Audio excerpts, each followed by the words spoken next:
In this image dated Friday, March 9, 2018, and issued Saturday, March 10, 2018, by Britain's Ministry of Defence, showing troops in protective gear as they work to remove a contaminated police car from the accident and emergency entrance at the district hospital in Salisbury, England.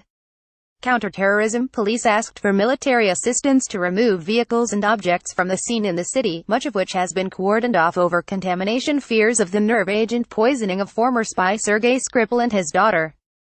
Pete Brown, Mod via AP, Associated Press, London. British government security ministers held an emergency meeting Saturday to discuss the poisoning of a Russian who spied for Britain as police backed by soldiers continued to search the town where he was attacked with the nerve agent. The meeting, led by Home Secretary Amber Rudd, is similar to the ones convened after extremist attacks and other threats to national security.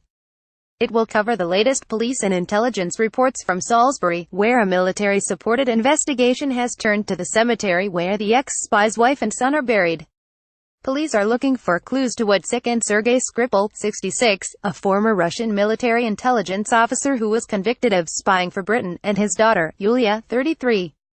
They remain in critical condition, poisoned with what authorities said was a rare nerve agent. The father and daughter were found unconscious on a bench near the River Avon in Salisbury on March 4. A local restaurant and pub have been searched and remain closed to the public. Police also are collecting evidence from Skripal's house, as well as at the gravesites of his son and wife. Skripal was convicted in 2006 of spying for Britain and released in 2010 as part of a spy swap. The former intelligence agent lived out of the public eye in Salisbury, 90 miles (140 kilometers) southwest of London. A friend of his daughter's, Irina Petrova, told the Associated Press that Yulia Skripal enjoyed England but preferred living in Moscow, where she made her primary home. "She's not a typical Russian," Petrova said. "She was so easygoing. Even when something happened to her dad, she never spoke of any problems. And neither did her mother. They were so alike. Never did they speak of problems. Even in difficult times, they always had smiles and pleasant faces, not grumpy." Petrova described Sergei Skripal as a good, kind man, and said it was terrible that the whole family disappeared in basically one instant. Police have not released details about the specific nerve agent used in the attack. One theory is that the Skripals were poisoned in his house before visiting a restaurant and a pub and becoming ill.